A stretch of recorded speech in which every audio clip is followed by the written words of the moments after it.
With UK immigration constantly in the headlines, few people stop to ask what actually happens when new arrivals need housing. For councils across the country, the challenge is immense.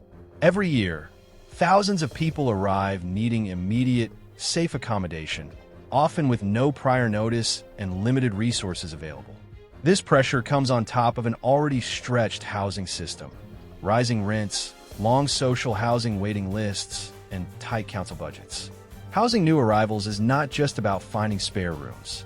It is about balancing legal responsibilities, public expectations, and the reality of a national housing shortage that has been building for decades. To cope, councils are being forced to think creatively. Disused hotels, empty office buildings, old care homes, and former student housing are being repurposed to provide temporary accommodation.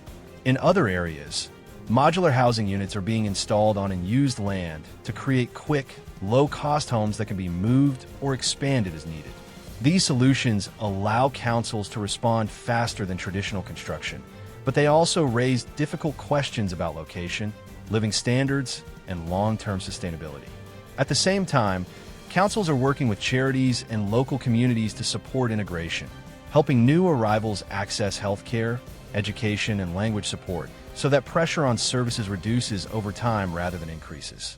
The reality is that none of these solutions exist in isolation from the wider housing crisis affecting the UK. Councils are operating under financial strain, often spending millions on temporary accommodation that was never designed for long-term living. This has sparked public debate, with concerns about fairness, community impact, and whether emergency measures are quietly becoming permanent. Yet behind the controversy lies a simple truth.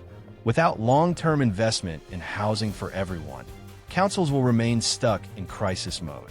The question is not only how the UK houses new arrivals today, but whether it is willing to fix a broken housing system for the future.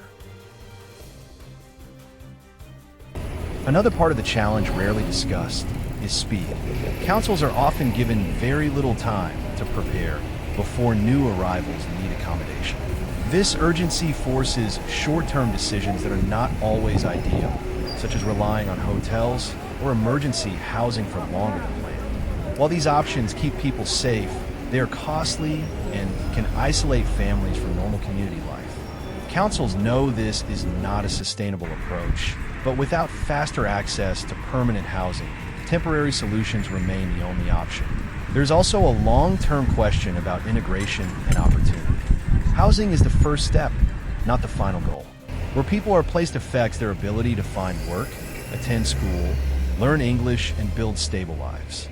Some councils are now testing new models that mix housing with employment support, training, and community services, aiming to reduce dependency over time. These efforts show that housing new arrivals is not just a logistical challenge, but a test of how well the UK can plan, adapt, and bring people into society in a way that works for everyone.